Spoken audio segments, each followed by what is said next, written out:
ಎಲ್ರಿಗೂ ನಮಸ್ಕಾರ. ಈ ಕೆ ಹಿರಣ್ಣಯ್ಯ ಮಿತ್ರಮಂಡಳಿ ನಡೆದು ಬಂದ ದಾರಿ ಅಥವಾ ಹಿರಣ್ಣಯ್ಯ ಮಿತ್ರಮಂಡಳಿ 7 ದಶಕಗಳಲ್ಲಿ ಕಂಡಂಥದ್ದು ಇವೆಲ್ಲದರ ಬಗ್ಗೆ ಮಾತಾಡೋದಕ್ಕಿಂತ ಹೆಚ್ಚಾಗಿ, ಕಾರಣ ನಾನೇ ಕೂತ್ಕೊಂಡು ನಮ್ಮ ಬಗ್ಗೆ ನಾನೇ ಹೇಳ್ತಾ ಹೋಗೋದಕ್ಕಿಂತ ಒಂದು ವೃತ್ತಿ ರಂಗ ಪಯಣದ ಬಗ್ಗೆ ಮಾತಾಡ್ತಾ ಹೋಗೋಣ. ಅದರಲ್ಲಿ ಎಲ್ಲರೂ ಬರ್ತಾರೆ.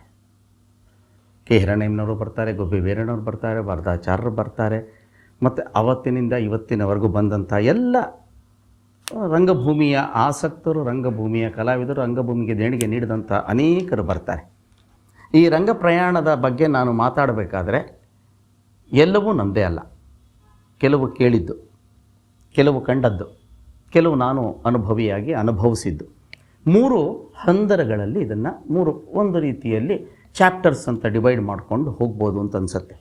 ಯಾಕಂದರೆ ಕೆಲವು ವಿಚಾರಗಳನ್ನ ನಾನು ಹೇಳಿದಾಗ ನಾನು ಅಲ್ಲಿದ್ದ ಅನ್ನೋದು ಪ್ರಶ್ನೆ ಭಾಳ ಪ್ರಮುಖವಾಗಿ ಎಲ್ಲರನ್ನೂ ಕಾಡುವಂಥದ್ದು. ಆದರೆ ಕೇಳಿದ್ದು ಕೇಳಿಗೆಯಾಗಿ ನಾನು ಅಲ್ಲಿ ಎಷ್ಟು ತಿಳ್ಕೊಂಡಿದ್ದೆ, ಎಷ್ಟು ಅರಿತಿದ್ದೆ, ಅದನ್ನು ನಾನು ಎಷ್ಟು ಅಳವಡಿಸ್ಕೊಂಡಿದ್ದೀನಿ ನನ್ನ ಬದುಕಿನಲ್ಲಿ ಅನ್ನೋದು ಮುಖ್ಯ ಆಗುತ್ತೆ. ನಾವು ಈಗ ಹವ್ಯಾಸಿ ತಂಡ ನಾವು ಒಂದು ಮಾಡಿಕೊಂಡು ಅಲ್ಲಿ ನಾಟಕಗಳನ್ನ ಆಡಬೇಕಾದ್ರೆ, ಸರ್ ಮುಂದಿನ ತಿಂಗಳು ನಾಟಕ ಇದೆ ಸರ್, ಅದ್ರ ಮುಂದಿನ ತಿಂಗಳು ಇನ್ನೊಂದು ನಾಟಕ ಇದೆ, ಒಂದು 15 ದಿನ ರಿಹರ್ಸಲ್ಸ್ ಮಾಡೋಣ ಸರ್, ವರ್ಡ್ ರಿಹರ್ಸಲ್ಸ್ ಮಾಡ್ಕೊಳ್ಳೋಣ, ಆಮೇಲೆ ಟೆಕ್ನಿಕಲ್ಲಾಗಿ ಒಂದು ಮಾಡ್ಕೊಳ್ಳೋಣ, ಆಮೇಲೆ ಬ್ಲಾಕಿಂಗ್ಸ್ ಇವೆಲ್ಲವನ್ನು ನಾವು ಮಾತಾಡ್ತಾ ಇರ್ತೀರಲ್ಲ. ಇದನ್ನೆಲ್ಲ ಮಾತಾಡ್ತಾ ಇರೋರನ್ನೆಲ್ಲ ನೋಡಿದಾಗ ನಂಗೆ ಅನಿಸೋದು, ನಮಗೆ ಪ್ರತಿನಿತ್ಯವೂ ನಾಟಕವೇ. ಬಿ ವಿ ಕಾರಂತರು ಹೇಳೋ ಹಾಗೆ ಪ್ರತಿದಿನವೂ ಒಂದೊಂದು ಪ್ರಯೋಗ, ಯಾವುದು ಕೂಡ ಪ್ರದರ್ಶನವಾಗೋಕ್ಕೆ ಸಾಧ್ಯವೇ ಇಲ್ಲ, ಪ್ರಯೋಗವಾಗ್ತಾ ಹೋಗಬೇಕು ಅಂತಾರಲ್ಲ. ಆ ರೀತಿ ದಿನನಿತ್ಯದಲ್ಲಿ ನಾಟಕವನ್ನು ಆಡ್ತಾ ಹೋದಾಗ ಏನೇನೆಲ್ಲ ಕಂಡಿದ್ದೀವಿ, ಏನೇನೆಲ್ಲ ಕೇಳಿದ್ದೀವಿ, ಏನೆಲ್ಲ ಅನುಭವಿಸಿದ್ದೀವಿ. ಜೊತೆಗೆ ರಂಗ ಪ್ರಯಾಣ, ಈ ಪ್ರಯಾಣ ಎಲ್ಲಿಂದ ಆರಂಭವಾಗೋದು? ಪ್ರತಿದಿನ ಪ್ರತಿ ಕ್ಷಣ ಒಂದೊಂದು ಬೇರೆ ಬೇರೆ ಊರು ಅಂದಾಗ ಬೇರೆ ಜನ ಅಂದಾಗ ಬೇರೆ ಸಂಸ್ಕೃತಿ, ಅವರವರದ್ದು ಸಂಸ್ಕಾರಗಳು, ಅವರವರ ನಡೆ ನುಡಿಗಳು ಎಲ್ಲವೂ ಬೇರೆ. ಅದಕ್ಕೆ ನಾವು ಅಳವಡಿಸ್ಕೊಂಡು ಹೋಗ್ಬೇಕು ನಮ್ಮನ್ನು ಆ ನಾಟಕದಲ್ಲಿ. ಯಾಕಂದರೆ ನಾವು ಆಡೋದು ಸಾಮಾಜಿಕ ನಾಟಕ, ಪೌರಾಣಿಕ ನಾಟಕವೋ ಇನ್ಯಾವುದೋ ಒಂದು ನಾಟಕ ಆಯಿತು ಅಂತಂದರೆ ಅದು ಬೇರೆ ರೀತಿಯಾಗಿ ಹೋಗುತ್ತೆ. ಆದರೆ ಇಲ್ಲಿ ಸಾಮಾಜಿಕ ನಾಟಕ ಅಂದೇಟಿಗೆ ನಾವು ಸಮಾಜಕ್ಕೆ ಹಿಡಿಯುವ ದರ್ಪಣವಿದ್ದಂಥದ್ದು. ಈ ದರ್ಪಣವನ್ನು ಹಿಡಿಬೇಕಾದ್ರೆ ಅಲ್ಲಿ ನಾವು ಏನು ಮಾತಾಡ್ತೀವಿ ಅವತ್ತಿನ ಆ ಜನಗಳ ಮಧ್ಯದಲ್ಲಿರುವಂತಹ ಸಮಸ್ಯೆಗಳನ್ನೇ ತಗೊಂಡು ಮಾತಾಡಬೇಕು. ಸಮಸ್ಯೆಗಳನ್ನ ತಗೊಂಡು ಮಾತಾಡೋದೇನು ದೊಡ್ಡ ವಿಷಯವಾ? ಖಂಡಿತ ದೊಡ್ಡ ವಿಷಯ. ಯಾತಕ್ಕೆ? ಸಮಸ್ಯೆಯ ಅರಿವು ನಿಮಗಿದೆ, ಸಮಸ್ಯೆಯನ್ನು ಸೃಷ್ಟಿ ಮಾಡಿದ ವ್ಯಕ್ತಿಗಳು ಯಾರೋ ಗೊತ್ತಿದೆ, ಸಮಸ್ಯೆಯಿಂದ ಪರಿಹಾರ ಇದೆಯೋ ಇಲ್ವೋ ಬಿಟ್ಟಿದೆಯೋ, ಆ ಸಮಸ್ಯೆ ಏನೇನಾಗ್ತಿದೆ, ಅದನ್ನು ಸಮಾಜದ ಮೇಲೆ ಅದರ ಪರಿಣಾಮ ಏನು ಅದೆಲ್ಲ ಗೊತ್ತಿದೆ. ಆದರೆ ಆ ಜನಗಳು ಆ ಸಮಾಜದಲ್ಲಿ ಆ ಘಾತಕರು ಯಾರು ಕೂತಿದ್ದಾರೆ ಅವ್ರ ಕಡೆಯವ್ರು ಎಷ್ಟು ಜನ ಅಲ್ಲಿದ್ದಾರೆ ಅನ್ನೋದು ನಿಮಗೆ ಗೊತ್ತಿಲ್ಲ. ಅವ್ರನ್ನ ನೀವು ಹೇಗೆ ಟ್ಯಾಕಲ್ ಮಾಡ್ತೀರಿ, ಅವ್ರನ್ನ ನೀವು ಹೇಗೆ ಒಪ್ಪಿಸ್ತೀರಿ? ಕಾರಣ ದುಡ್ಡು ಕೊಟ್ಟು ಬಂದು ಕೂತಿರುವ ಜನಗಳನ್ನು ನೀವು ಮಾತಾಡಬೇಕಾದ್ರೆ ತುಂಬ ಎಚ್ಚರವನ್ನು ವಹಿಸಬೇಕಾಗತ್ತೆ. ನಾವು ಹೇಗೆ ಎಚ್ಚರವನ್ನು ವಹಿಸಬೇಕು ಅನ್ನೋಕ್ಕೆ ತಕ್ಷಣಕ್ಕೆ ನೆನಪು ಬರುವಂಥ ಒಂದು ವಿಚಾರ ಅಂತಂದರೆ ದ.ರಾ. ಬೇಂದ್ರೆ ಅವರದ್ದು.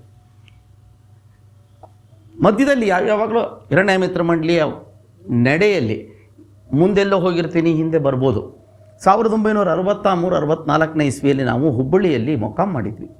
ಹುಬ್ಬಳ್ಳಿ ಮೊಕ್ಕಾಂ ಮಾಡಿದ್ದಾಗ 100ನೇ ನಾಟಕ ಲಂಚಾವತಾರ, 58-59ರಲ್ಲಿ ಲಂಚಾವತಾರ ಆರಂಭ ಆಯಿತು. ಆರಂಭದ ಕತೆ, ಆ ಲಂಚಾವತಾರಕ್ಕೆ ಪ್ರೇರಣೆ, ಅದನ್ನೆಲ್ಲ ಆಮೇಲೆ ಮಾತಾಡೋಣ. ಆದರೆ ಇಲ್ಲಿ ಲಂಚಾವತಾರ ಅದ್ಭುತವಾದ ಯಶಸ್ಸನ್ನು ಕಂಡಿದ್ದಂಥ ನಾಟಕ ಅವತ್ತಿನ ಕಾಲಕ್ಕೆ. ಏನು ಹಿರಣ್ಣಯ್ಯನವರು ರಂಗದ ಮೇಲೆ ಬರ್ತಾರೆ, ಮಾತಾಡ್ತಾರೆ, ನಾಟಕದ ವಸ್ತುವಲ್ಲಿ ಆಗಲಿ ನಾಟಕದ ಮಾತುಗಳಿಗಿಂತ ಮೀರಿ ಬೇರೆ ಎಲ್ಲೋ ಹೋಗ್ತಾರೆ. ರಂಗ ಪ್ರಯಾಣ ಅವ್ರದ್ದು ಹೊಟ್ಟೋಗುತ್ತೆ ಅಲ್ಲಿಗೆ.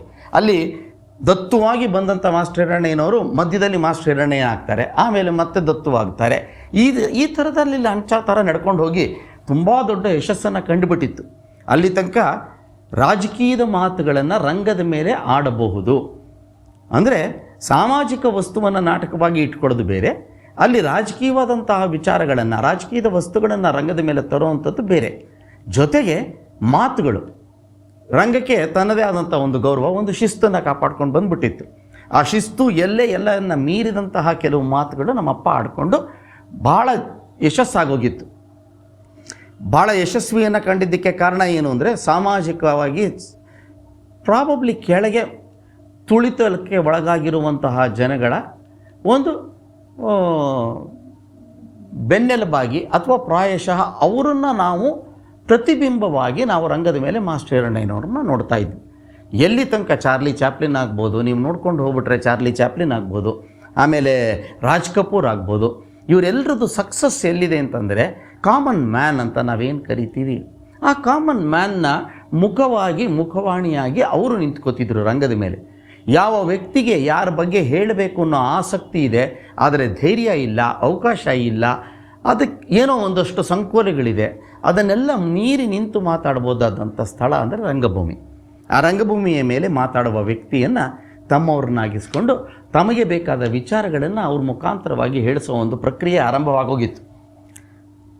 ಸರಿ, ನಾಟಕ 100ನೇ ನಾಟಕ NK ಅವರಿದ್ದರು. ಭಾಳ N ಕುಲಕರ್ಣಿ ಸಾಹಿತ್ಯ ಕ್ಷೇತ್ರದಲ್ಲಿ ಅದ್ವಿತೀಯವಾದಂಥ ಸಾಧನೆಯನ್ನು ಮಾಡಿದಂಥವರು. ಒಂದು ರೀತಿಯಲ್ಲಿ ಹಿರಿಯ ಸಾಹಿತಿಗಳಿಗೂ ಮತ್ತು ಇವಾಗ ನವಯುವ ಜನಾಂಗ ಏನಿದ್ರು ಅವ್ರಿಗೂ ಕೂಡ ಒಂದು ಸೇತುವೆಯಾಗಿ ಬೆಳೆದಿದ್ದಂಥವ್ರು NK ಅವರು ಧಾರವಾಡದಲ್ಲಿದ್ದರು. ಅವರು ನಮ್ಮ ತಂದೆಗೆ ಭಾಳ ಆತ್ಮೀಯರಾಗಿದ್ದರು. ಸರಿ, ನಮ್ಮ ತಂದೆ NK ಅವ್ರ ಹತ್ರ ಹೋಗ್ಬಿಟ್ಟು 100ನೇ ನಾಟಕ ಇದರ ಅಧ್ಯಕ್ಷತೆಗೆ ಅಜ್ಜನ್ನ ಕರೆದ್ರೆ ಹ್ಯಾಂಗೆ ಅಂದರು. ಕರಿಯೋಣ, ಬೇಂದ್ರೆ ಅಜ್ಜನ ಕರೆದು ಬಿಡೋಣ ಅಂತ. ಸರಿ, NK ಅವರು ಧಾರವಾಡದ ಭಾಷೆ, ಬೇಡ ಅವ್ರನ್ನ ಯಾಕೆ ತಡವಕ್ಕೆ ಹೋಗ್ತೀನಿ ನೀನು, ಅವ್ರ ಪಾಡಿಗೆ ಅವ್ರು ಧಾರವಾಡದಾಗ ಅದಾರೆ, ನೀವು ಒಬ್ಳಾಗ ನಾಟಕ ಆಡ್ತಾ ಇದ್ದೀವಿ, ಬಿಟ್ಬಿಡು ನಿನ್ನ ಪಾಡಿಗೆ ನೀನು ನಾಟಕ ಆಡ್ಕೊಂಡು ರೊಕ್ಕ ಮಾಡ್ಕೋತಿದ್ದೀವಿ, ರೊಕ್ಕ ಮಾಡ್ಕೊಂಡು ಹೋಗು ನೀನು, ಅವ್ರನ್ನ ಕರಿಯೋಕ್ಕೆ ಹೋಗಬೇಡ ಅಂದರು. ಇಲ್ಲ ಹಾಗಂದ್ರೆ ಹಂಗೆ ಹಿರಿಯರಿದ್ದಾರೆ, ಕರೆದು ಬಿಡೋಣ. ಸರಿ ಆಯಿತು, ದ.ರಾ. ಬೇಂದ್ರೆಯವ್ರನ್ನ ಕರೆಯೋದು ಅಂತ ದ.ರಾ. ಬೇಂದ್ರೆಯವ್ರ ಮನೆಗೆ ನಮ್ಮಪ್ಪನೇ ಹೋದರು. ನಮಸ್ಕಾರ ಮಾಡಿ, ನಾನು ನರಸಿಂಹಮೂರ್ತಿ ಅಂತ, ಹಿರಣ್ಣಯ್ಯ ಅಂತ, ಇವಾಗ ಮಾಸ್ಟರ್ ಹಿರಣ್ಣಯ್ಯ ಅಂತ ಜನ ಕರೀತಾರೆ ನನ್ನ. ಲಂಚಾವತಾರ ಅಂತ ಒಂದು ನಾಟಕ ಬರ್ಕೊಂಡು ಹುಬ್ಳ್ಯಾಗ ನಾಟಕ ಆಡ್ತಾ ಇದ್ದೀನಿ. 100ನೇ ಪ್ರಯೋಗ ಆಗಿದೆ ಇವಾಗ. ರಾಜಕೀಯದ ನಾಟಕ, ರಾಜಕೀಯ ಮತ್ತು ಸಾಮಾಜಿಕ ವಸ್ತುವನ್ನು ಇಟ್ಕೊಂಡು ನಾಟಕ ಬರೆದುಕೊಂಡು ಆಡ್ತಾ ಇದ್ದೀನಿ. ತಾವು ಅದಕ್ಕೆ ಅವತ್ತಿನ ದಿನ ಮುಖ್ಯ ಅತಿಥಿಯಾಗಿ ಬರಬೇಕು. ಕೇಳಿದ್ದೀನಿ, ನಾನು ನಾಟಕದ ಬಗ್ಗೆ ಕೇಳೀನಿ, NK 1-2-3 ಬಾರಿ ಮಾತಾಡಾನೆ, ನನಗೂ ನೋಡಬೇಕು ಅಂತ ಆಸಕ್ತಿ ಇದೆ, ಬರ್ತೀನಿ. ಯಾವತ್ತು? ನಾಟಕ ಇಂಥ ದಿನ, ತಾರೀಖು ಫಿಕ್ಸ್ ಆಯಿತು. ಸರಿ, ಮತ್ತೊಂದು ನನ್ನ ಕರ್ಕೊಂಡು ಹೋಗೋಕ್ಕೆ ಏನು ವ್ಯವಸ್ಥೆ ಮಾಡ್ತೀನಿ ನೀನು? ನಾನೇ ಬರ್ತೀನಿ, ತಮ್ಮನ್ನು ಕರ್ಕೊಂಡು ಹೋಗಿ ಕರ್ಕೊಂಬಂದು ಬಿಡೋ ಜವಾಬ್ದಾರಿ ನಂದು. 10:30ಗೆ ನಾಟಕ ಆರಂಭ, 2:30-3 ಗಂಟೆ ತನಕ ನಾಟಕ ನಡೆಯೋದು. 10:30 ಶುರುವಾದರೆ ಎಂಡಿಂಗ್ ಟೈಮ್ ಇಲ್ಲ ನಮಗೆ. ಜನಗಳ ಮೇಲೆ ನಾಟಕ ಕೊನೆ ಎಷ್ಟೊತ್ತಿಗೆ ಅನ್ನೋದು ಜನಗಳಿಗೆ ಅವಲಂಬಿತವಾಗಿರೋದು. ಈ ನಾಟಕ ಬಿಟ್ಟ ಮೇಲೆ ಅವ್ನು ಕರ್ಕೊಂಡೋಗಿ ಬಿಡೋದು ಅಂತಿತ್ತು. ಪ್ರತಿದಿನ ನಮ್ಮ ನಾಟಕದಲ್ಲಿ ಒಂದು ಗಲಾಟೆ ಆಗೋದು. ಪ್ರತಿದಿನ ಅಲ್ಲದೆ ಹೋದರೂ 2 ದಿನ 3 ದಿನ 4 ದಿನಕ್ಕೆ ಒಂದು ಸಲ ಒಂದು ಗಲಾಟೆ. ಏನು, ಲಂಚ ಕೊಡೋರನ್ನ ನೀವು ಮಾಡಿದ್ದೀರಿ, ಇಂಥವನು ಇಂಥ ಹಲ್ಕ ಕೆಲಸ ಮಾಡ್ತಾ ಇದ್ದಾನೆ, ಇಂಥ ಭ್ರಷ್ಟ ಅಧಿಕಾರಿ ಒಬ್ಬ ಇದ್ದಾನೆ, ಅವನನ್ನು ಕುಮ್ಮಕ್ಕೆ ಕೊಟ್ಟು ಸಾಕ್ತಿರೋರು ನೀವು, ನಿಮ್ಮಿಂದ ದೇಶ ಹೀಗಾಗ್ತಾ ಇದೆ, ರಾಜ್ಯ ಹೀಗಾಗ್ತಾ ಇದೆ, ನಮ್ಮ ಸಮಾಜ ಇಷ್ಟು ಅವ್ಯವಸ್ಥೆ ಇದು ಕಾರಣವಾಗಿರೋರು ನೀವು ಅಂತ ಎಲ್ಲ ಬೈಯೋರು ನಮ್ಮಪ್ಪ ಸ್ಟೇಜ್ ಮೇಲೆ. ಆ ವ್ಯಕ್ತಿಗಳಿಗೆ ಸಂಬಂಧಪಟ್ಟವ್ರು ಯಾರೋ ಒಂದಷ್ಟು ಜನ ಕೂತಿರೋರು ಬಂದು 10 ಗಂಟೆ ಮೇಲೆ ಎಲ್ಲರೂ ಒಂದೊಂದು ಸ್ವಲ್ಪ ಗುಂಡು ಹಾಕೊಂಡೇ ಬಂದಿರೋರು ಮಾತಾಡೋರು. ಅವರು ಎದ್ದು ನಿಂತು ಬಿಡೋರು. ಏನು ಹಂಗೆ ಮಾತಾಡ್ತೀಯ ನೀನು, ಆ ಗಲಾಟೆ ಈ ಗಲಾಟೆ ಶುರುವಾಗೋದು. ನಮ್ಮ ತಂದೆ ಸ್ಟೇಜಲ್ಲಿ ಪರದೆ ಅನ್ನೋರು ಪರದೆ ಬಿಡಿಸ್ಬಿಟ್ಟು ಅವ್ರ ಮಾತಿಗೆ ಮಾತು ನಿಂತು ಬಿಡೋರು. ಮಾತಿನ ಚಕಮಕಿ ಒಂದು ಸ್ವಲ್ಪ ಹೊತ್ತು ನಡೆಯೋದು. ಚಕಮಕಿ ನಡೆದ್ಬಿಟ್ಟು ಅವ್ರಿಗೊಂದಷ್ಟು ಉತ್ತರ ಕೊಡೋರು. ಆಮೇಲೆ ಅದು ನಿಂತು ಹೋಗೋದು. ಶಮನವಾದ ಮೇಲೆ ಮತ್ತೆ ನಾಟಕ ಮುಂದುವರಿಯೋದು. ಇದು ಕ್ರಮ ನಡ್ಕೊಂಡೋಗ್ಬಿಟ್ಟಿತ್ತು ಹೀಗೇ. ಸರಿ, ಅವತ್ತು ಕೂಡ ಹಾಗೇ ಆಯಿತು. ಬೇಂದ್ರೆ ಅಜ್ಜ ಮುಂದೆನೇ ಕೂತಿದ್ದಾರೆ.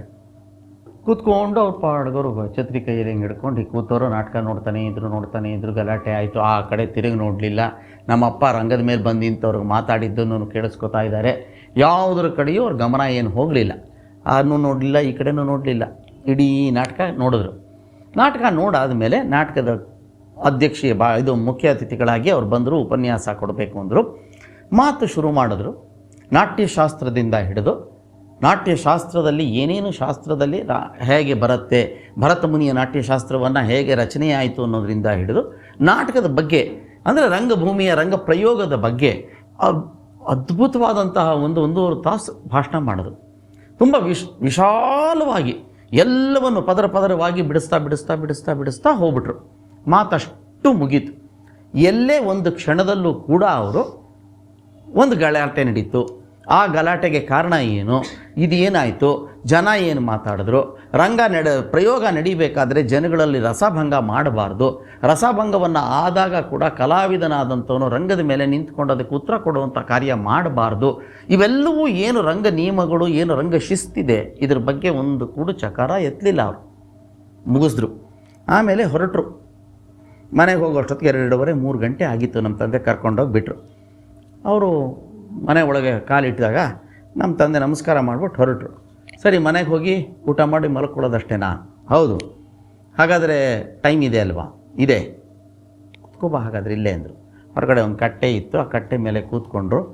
ಮನೆಯವ್ರನ್ನ ಯಾರನ್ನೋ ಕರೆದು 1-2 ಲೋಟ ಚಹಾ ತಗೊಂಬಾ, ಚಹಾ ತಂದುಕೊಡ್ತೀನಿ ಅಂತ ಅವ್ರು ಒಳಗೆ ಹೋದರು. ಇವರು ಮಾತು ಶುರು ಮಾಡೋರು ನಮ್ಮ ತಂದೆ ಹತ್ರ. ಏನು ರಂಗಭೂಮಿಯ ಮೇಲೆ ಲಂಚ ತಗೊಳ್ಳೋರನ್ನ, ಭ್ರಷ್ಟಾಧಿಕಾರಿಗಳನ್ನೆಲ್ಲ ಹೀಗೆ ಮಾತಾಡ್ತೀಯಾ, ಬೈತೀಯಾ, ಎಲ್ಲ ಮಾಡ್ತೀಯಾ? ಭಾಳ ತಾಕತ್ತು ಬೇಕು ಅದಕ್ಕೆ. ಕಾರಣ ಮಂದಿ ಏನಿರ್ತಾರೆ ಅವ್ರ ಬಗ್ಗೆ ನೀನು ಮಾತಾಡ್ತೀಯ ಅಂದಾಗ ಅವರು ಗಲಾಟೆ ಮಾಡಲಿಕ್ಕೆ ಸಾಧ್ಯತೆ ಇರುತ್ತೆ. ತಪ್ಪನ್ನು ಒಪ್ಕೊಳ್ಳೋದಕ್ಕೆ ಯಾರೂ ವ್ಯಕ್ತಿಗಳು ಸಿದ್ಧವಾಗಿರೋದಿಲ್ಲ. ಅವ್ರಿಗೆ ಆ ಸಿಟ್ಟು ಬರುತ್ತೆ, ಪ್ರಚೋದನೆ ಆಗುತ್ತೆ. ಆ ಪ್ರಚೋದನೆ ಆದಾಗ ಮಾತುಗಳು ಆಡ್ತಾರೆ. ಹೌದಲ್ವಾ? ಇವೆಲ್ಲ ನಡೀತಿರತ್ತಾ ಅಂತ. ಹೌದೌದು, ದಿನ ಆಲ್ಮೋಸ್ಟ್ ಒಂದು ವಾರಕ್ಕೆ 2 ದಿನ 3 ದಿನ ಅಂತೂ ಸತತವಾಗಿ ನಡೆಯುತ್ತೆ. ಜೊತೆಗೆ ಬೇರೆ ಬೇರೆ ಊರು, ಬೇರೆ ಬೇರೆ ಜನ, ಈ ಗಲಾಟೆಗಳು ಇದ್ದಿದ್ದೇ ನಡೆಯುತ್ತೆ. ಸರಿ, ನೀನು ಅದಕ್ಕಲ್ಲೇ ಉತ್ತರ ಕೊಟ್ಟಿಯಲ್ಲ, ನೋಡಿದೆ ನಾನು. ಹೌದು, ನಾನು ಏನು ಮಾಡ್ತೀರಿ, ಅವ್ರನ್ನ ನಾನು ತಣ್ಣಗೆ ಮಾಡಬೇಕು ಮತ್ತು ರಂಗ ನಾಟಕ ಪ್ರಯೋಗ ಮುಂದುವರಿಬೇಕು ಅಂತಂದರೆ ಇದಾಗಲೇ ಬೇಕಲ್ವಾ? ಅದಕ್ಕೆ ನಾನು ಉತ್ತರ ಕೊಟ್ಬಿಡ್ತೀನಿ. ಆವಾಗಲೂ ಕೂಡ ಅವರು ಇದು ರಂಗ ಶಿಸ್ತಿನಲ್ಲಿ, ರಂಗ ನಿಯಮದಲ್ಲಿ ಬರುತ್ತಾ, ಪ್ರಯೋಗಕ್ಕೆ ಇದು ಸೂಕ್ತವಾದಂತಹ ಕ್ರಮವಾ, ಅದೇನು ಹೇಳಲಿಲ್ಲ. ಸರಿ, ಆಯಿತು. ಅವರು ಬೈದರು, ನೀನು ಉತ್ತರ ಕೊಟ್ಟೆ. ಆದರೆ ಇದಕ್ಕೆ ಕಾರಣ ಏನು ಅಂದರು. ಏನು ಕಾರಣ ಏನು? ಅವರಲ್ಲಿ ಗಲಾಟೆ ಮಾಡೋದಕ್ಕೆ ಕಾರಣ ಏನು? ನಮ್ಮಪ್ಪ ಇದ್ದವ್ರು ಲಂಚ ತಗೊಳ್ಳೋರನ್ನ ಬೈತೀನಿ, ನಾನು ಅಧಿಕಾರಿಗಳನ್ನು ಬೈತೀನಿ. ಅವ್ರ ಕಡೆಯವ್ರು ಯಾರೋ ಬಂದು ಕೂತಿರ್ತಾರೆ, ಗುಂಡಾಕಿರ್ತಾರೆ, ಗುಂಡಾಕಿರ್ತಾರೆ, ಅವ್ರಿಗೆ ಇದಾಗೆ ಆಗತ್ತಲ್ಲ ಅವ್ರ ಕಡೆಯವ್ರಿಗೆ ಅಂತಂದರು. ಅದೆಲ್ಲ ಬಿಡು, ಅದು ಅವ್ರ ಕಡೆ ತಪ್ಪಾಯ್ತು, ನಿನ್ನ ಕಡೆ ಏನಿದೆ ಅಂದರು. ನನ್ನ ಕಡೆ ಏನಿದೆ ತಪ್ಪು? ಏನಿಲ್ಲ. ರಂಗದ ಮೇಲೆ ಅದು ಕರ್ತವ್ಯ. ಒಬ್ಬ ನಟನಾಗಿ ರಂಗಭೂಮಿಯ ಮೇಲೆ ನಿಂತು, ನಾವು ವೇದಿಕೆ ಮೇಲೆ ನಿಂತಾಗ ನಾವು ಸಮಾಜಕ್ಕೆ ದರ್ಪಣವಾಗಬೇಕು. ಅಲ್ಲಿ ಆ ಸಮಾಜದಲ್ಲಿ ಏನಿದೆ, ನಾವು ಸಮಾಜದಿಂದಲೇ ವಸ್ತುಗಳನ್ನು ಆಯ್ಕೆ ಮಾಡ್ಕೋತೀವಿ. ಸಮಾಜದಿಂದ ವಸ್ತುವನ್ನು ಆಯ್ಕೆ ಮಾಡಿಕೊಂಡು ನಮ್ಮದೇ ಆದಂಥ ಒಂದು ಕ್ರಮದಲ್ಲಿ ಅದನ್ನು ಕೊಡ್ತೀವಿ ಅನ್ನೋದು ಬಿಟ್ಬಿಟ್ರೆ, ಪ್ರಯೋಗ ಅನ್ನೋದು ಬೇರೆ ಇನ್ನೇನು ಅಲ್ಲ. ಆ ರಂಗಭೂಮಿದು ಆ ಕೆಲಸ ನಾನು ಮಾಡ್ತಾ ಇದ್ದೀನಿ, ಅದರಲ್ಲಿ ತಪ್ಪೇನಿದೆ? ತಪ್ಪಿಲ್ಲ. ಆದರೆ ನೀನು ದತ್ತುವಾಗಿ ಇಷ್ಟು ಮಾತುಗಳನ್ನ ರಂಗದ ಮೇಲೆ ಆಡ್ತೀಯ ಅಲ್ವಾ? ಹೌದು. ಈ ದತ್ತುವಾಗಿ ಲಂಚದ ಬಗ್ಗೆ ಮಾತಾಡಲಿಕ್ಕಿಂತ ಮುಂಚಿತವಾಗಿ ಎಲ್ಲಿರ್ತೀಯ ನೀನು? ನಾನು ಇನ್ನೆಲ್ಲಿರ್ತೀನಿ? ಹುಬ್ಳಿಲಿರ್ತೀನಿ. ಯಾವ್ಯಾವ ಊರಿಗೆ ಹೋಗ್ತೀನೋ ಆ ಊರು. ಅದಲ್ಲ, ಸ್ಟೇಜ್ ಮೇಲೆ ನೀನು ಪಾತ್ರಧಾರಿಯಾಗಿ ಹೋಗೋಕ್ಕೆ ಮುಂಚೆ ಎಲ್ಲಿರ್ತೀಯ? ಸಮಾಜದಲ್ಲಿರ್ತೀಯ ಅಲ್ವಾ? ಅವಾಗ ಇವ್ರು ಹೊಳಿತು, ಹೌದು ಸಮಾಜದಲ್ಲಿರ್ತೀನಿ. ಸರಿ, ರಂಗದ ಮೇಲೆ ಇದ್ದಾಗ ನೀನು ಪಾತ್ರ, ಆ ಸಮಾಜದ ವ್ಯಕ್ತಿ ಒಬ್ಬ ಪಾತ್ರವಾಗಿ ಬಂದು ನೀನು ರಂಗದ ಮೇಲೆ ನಿಂತೆ, ಪ್ರಯೋಗ ಆಯಿತು. ಪ್ರಯೋಗ ಮುಗಿದ ಮೇಲೆ ಎಲ್ಲಿ ಹೋಗ್ತೀಯ? ಮತ್ತೆ ಸಮಾಜಕ್ಕೆ ಹೋಗ್ಬೇಕು ನಾನು. ಅಂದರೆ ಸಮಾಜದಲ್ಲಿ ನೀನು ನಿಂತಿರ್ತೀಯ, ಸಮಾಜದಿಂದ ರಂಗದ ಮೇಲೆ ಬರ್ತೀಯ, ಮತ್ತು ಸಮಾಜಕ್ಕೆ ಹೋಗಿ ಸೇರ್ಕೋತೀಯ. ಅಲ್ಲಿಗೆ ಸಮಾಜದಾಗೆ ಇವತ್ತು ಕೊಳೆ ಬಿದ್ದಿದೆ. ಭ್ರಷ್ಟಾಚಾರ, ಲಂಚಾವತಾರ, ಅನಾಚಾರ, ಅತ್ಯಾಚಾರ, ಇವೆಲ್ಲ ಕೊಳೆಗಳು. ಈ ಎಲ್ಲವಕ್ಕೂ ಕಾರಣ ತುಂಬ ಜನ ಇದ್ದಾರೆ. ಸಮಾಜದಲ್ಲೇ ನೀನು ವಾಸವಾಗಿದೆಯಾ ಅಂದಮೇಲೆ ಆ ಕೊಳೆಯಲ್ಲಿ ನಿಂದು ಭಾಗ ಇರಬೇಕಲ್ವಾ? ಆ ಭಾಗದಲ್ಲಿ ನೀನು ಅಲ್ಲಿ ಪಾಲ್ದಾರ ಅಲ್ವಾ ನೀನು? ಹೌದು, ನಾನು ಪಾಲ್ದಾರ. ಮತ್ತು ರಂಗದ ಮ್ಯಾಗ ನಿಂತು ಮಾತಾಡೋಕ್ಕೆ ಅಧಿಕಾರ ಎಲ್ಲದೆ ನಿನಗೆ? ಮತ್ತು ಹಾಗಾದ್ರೆ ಮಾತು ನಿಲ್ಲಿಸ್ಬೇಕಾ? ಲಂಚಾವತಾರದಲ್ಲಿ ನಾನು ಆಡೋ ಮಾತುಗಳು ತಪ್ಪಲ್ಲ. ಮೊದಲು ನೀನು ಜನಗಳ ಜೊತೆ ಸೇರೋದನ್ನು ಕಲ್ತ್ಕೊಂಡು, ಜನಗಳ ಜೊತೆ ಸೇರು, ಅವ್ರನ್ನ ನಿನ್ನೋರನ್ನಾಗಿ ಮಾಡ್ಕೊ. ನೀನು ಅವರಲ್ಲಿ ಒಬ್ಬ ಅನ್ನೋದನ್ನು ಅವ್ರಿಗೆ ತೋರಿಸ್ಕೊಟ್ಟಿದೀಯಾ?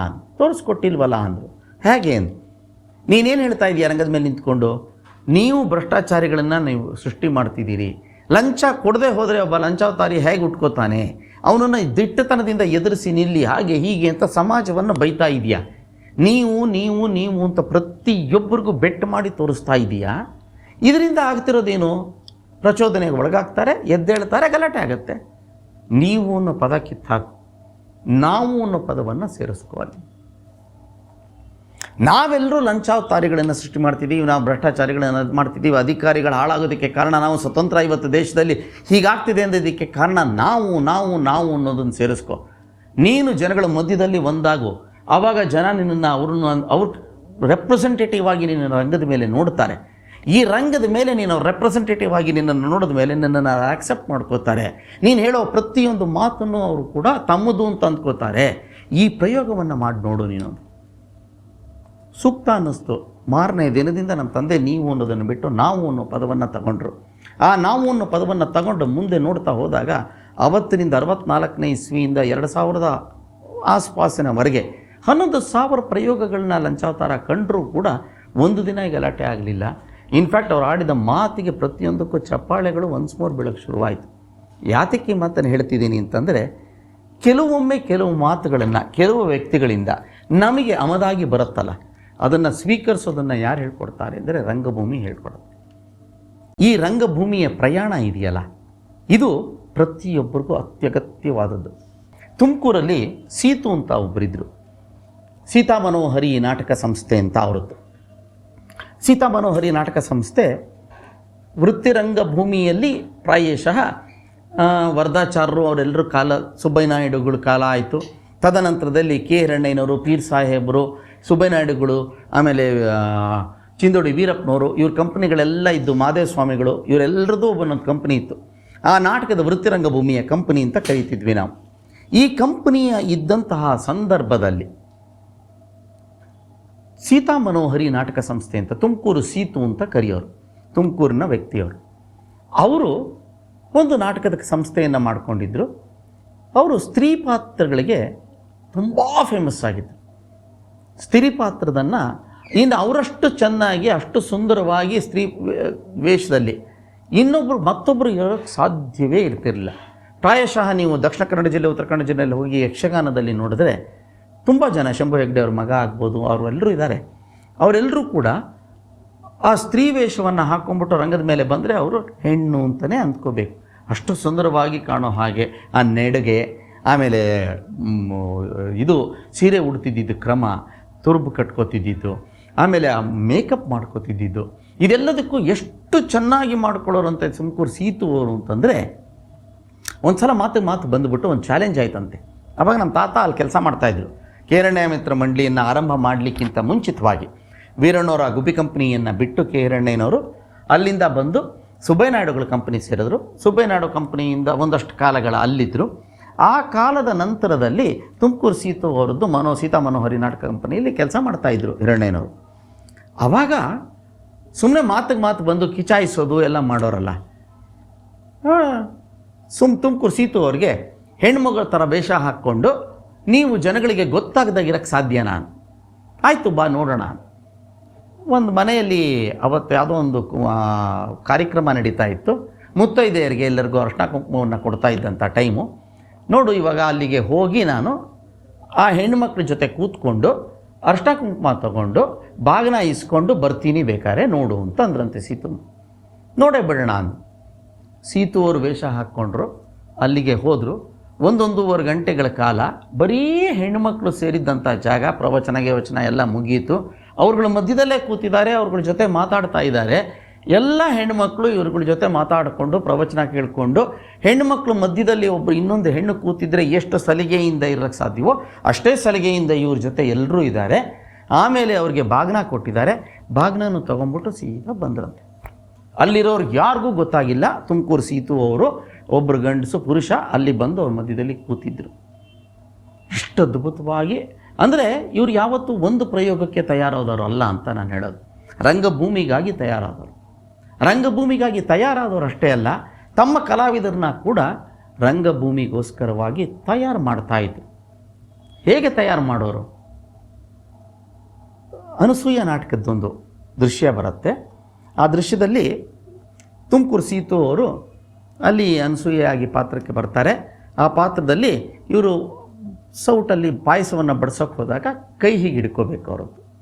ಆ ಕೈ ಹಿಡ್ಕೊಂಡೇಟಿಗೆ ಯಾವುದೇ ಘರತಿ ಹೆಣ್ಮಗಳಾಗಲಿ ನಾಚಿಕೊಂಡು ಸೌಟನ್ನು ಪಾಯಸವನ್ನು ಕೆಳಗೆ ಬಿಸಾಕಿ ಆ ಕಡೆ ಪಕ್ಕಕ್ಕೆ ಹೋಗಿ ನಿಂತ್ಕೊಂಡು ಆ ವ್ಯಕ್ತಿಯನ್ನು ದುರುಗುಟ್ಕೊಂಡು ಆ ಸನ್ಯಾಸಿಯನ್ನು ನೋಡುವಂಥ ಒಂದು ದೃಶ್ಯ ಇತ್ತು. ಕೆಲವು ದಿನಗಳ ನಂತರದಲ್ಲಿ ನಮ್ಮ ತಾತನಿಗೆ ಆ ಪಾತ್ರ ಕೊಟ್ರಂತೆ. ಇವಾಗ ಹಿರಣ್ಯ ಆವಾಗ ನಮ್ಮ ತಾತ ತುಂಬ ಇಡೀ ತಲೆಯಲ್ಲಿ ತುಂಬ ಉದ್ದವಾದಂಥ ಕೂದಲು ಎಲ್ಲ ಇತ್ತು. ಆಮೇಲೆ ತುಂಬ ಚೆನ್ನಾಗಿ ಅವರು ಕೂಡ ಲಕ್ಷಣವಾಗಿ ತುಮಕೂರು ಸೀತು ಅವ್ರ ಥರವೇ ಹೆಣ್ಮಗಳು ಡ್ರೆಸ್ ಹಾಕ್ಕೊಂಡು ಮಾಡ್ತಿದ್ದಂಥದ್ದು. ಸರಿ, ಹಿರಣ್ಯ ಬಾಯಲ್ಲಿ ನೀನು ಇವತ್ತು ನೀನು ಆ ಪಾತ್ರ ಮಾಡು. ಆಯಿತು. ನಮ್ಮ ವೃತ್ತಿರಂಗಭೂಮಿಯಲ್ಲಿ ಒಂದು ಪ್ರತೀತಿ ಇದೆ. ಏನು? ಪ್ರತಿದಿನವೂ ಕೂಡ ನಾಟಕದ ಪ್ರಾಕ್ಟೀಸ್ ನಡೆಯುತ್ತೆ. 10 ಗಂಟೆ 11 ಗಂಟೆಗೆ ಬೆಳಗ್ಗೆ ಎಲ್ಲರೂ ಸ್ಟೇಜಲ್ಲಿ ಸೇರ್ತಾರೆ. ಸ್ಟೇಜಲ್ಲಿ ಸೇರಿದಾಗ ಒಂದೇ ಪ್ರಯೋಗವೇ ಇರ್ಬೋದು, ಅದೇ ಪ್ರಯೋಗ 100 ಪ್ರಯೋಗಗಳು ಕಂಡಿರ್ಬೋದು. ಆ ಕಂಡಿದ್ದರೂ ಕೂಡ ಪ್ರತಿಯೊಬ್ಬರೂ ಅಲ್ಲಿ ಬಂದು ಸೇರಬೇಕು. ಕೆಲವು ಎಕ್ಸೆಪ್ಷನ್ಸ್, ಅದರಲ್ಲಿ ನಮ್ಮ ಅಪ್ಪ ಒಬ್ಬರು ಎಕ್ಸೆಪ್ಷನ್ನು. ಅವರನ್ನು ಸೇರಿಸ್ತಾ ಇರಲಿಲ್ಲ.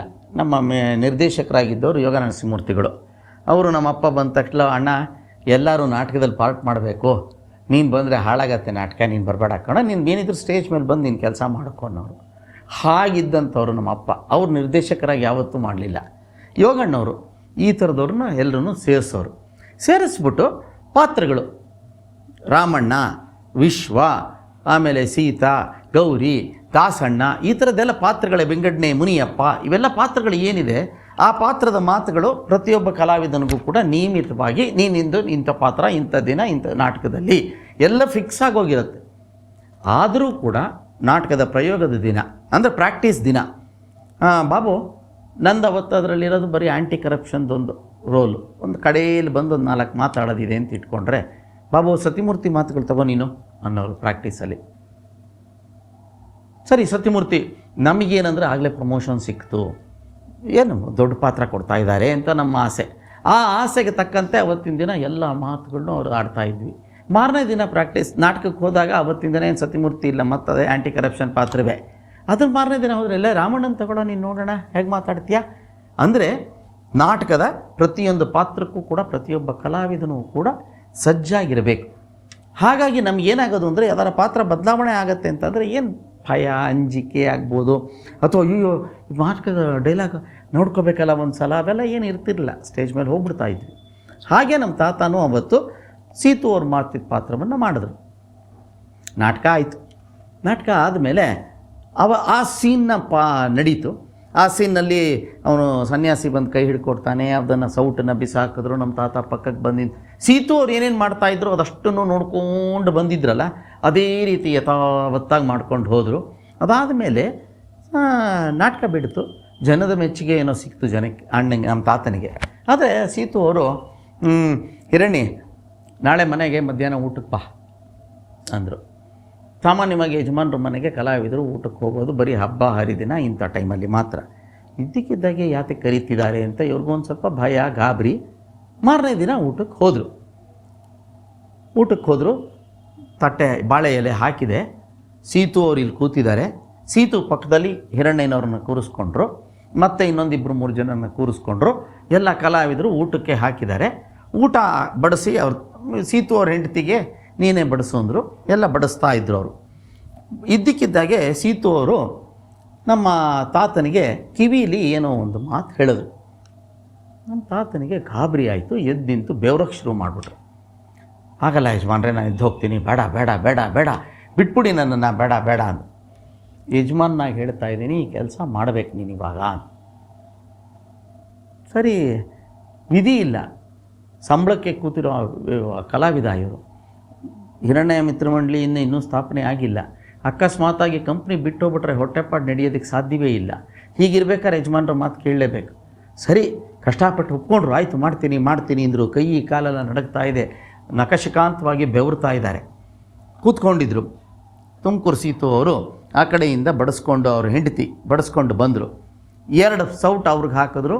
3ನೇ ಸೌಟನ್ನ ನಮ್ಮ ತಾತನಿಗೆ ಹಿಂಗೆ ಬಡಿಸೋಕೆ ಬಂದಾಗ ನಮ್ಮ ತಾತ ಠಕ್ಕಂತ ಅವ್ರ ಕೈ ಹಿಡ್ಕೊಂಡ್ರು. ಹೀಗೆ ಸೀತು ಅವರ ಹೆಂಡತಿ ಕೈಯನ್ನು ನಮ್ಮ ತಾತ ಹಿಡಿದೇಟಿಗೆ ಕೈಯಲ್ಲಿದ್ದಿದ್ದ ಪಾತ್ರೆಯನ್ನು ರಪ್ಪಂತ ಎಷ್ಟು ಸೌಟನ್ನು ಹಿಂಗೆ ಬಿಸಾಕಿ ಆ ಮೂಲೆಗೆ ಹೋಗಿ ಅವ್ರು ನಿಂತ್ಕೊಂಡು ಅಲ್ಲಿಂದ ಗುರುಗುಟ್ಕೊಂಡು ನೋಡೋಕ್ಕೆ ಶುರು ಮಾಡಿದ್ರು ನಮ್ಮ ತಾತನ್ನು. ತುಮಕೂರು ಸೀತು ಅವ್ರು ನಮ್ಮ ತಾತನ ನೋಡಿ, ನೋಡು ಈ ಎಕ್ಸ್ಪ್ರೆಷನ್ ಬೇಕು ರಂಗದ ಮೇಲೆ ನಿನಗೆ.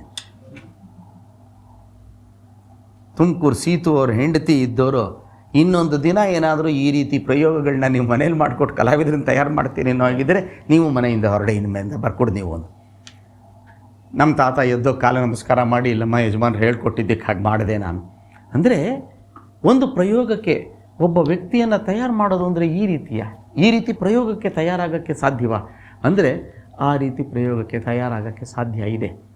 ಇಲ್ಲಿ ಕಲಾವಿದನನ್ನು ತಯಾರು ಮಾಡುವಂತಹ ನಿಟ್ಟಿನಲ್ಲಿ ಆ ಯಜಮಾನರುಗಳಿದ್ರಲ್ಲ, ಅದು ಬಹಳ ಅದ್ಭುತವಾದಂಥ ಪ್ರಯೋಗವಾಗ್ತಿತ್ತು.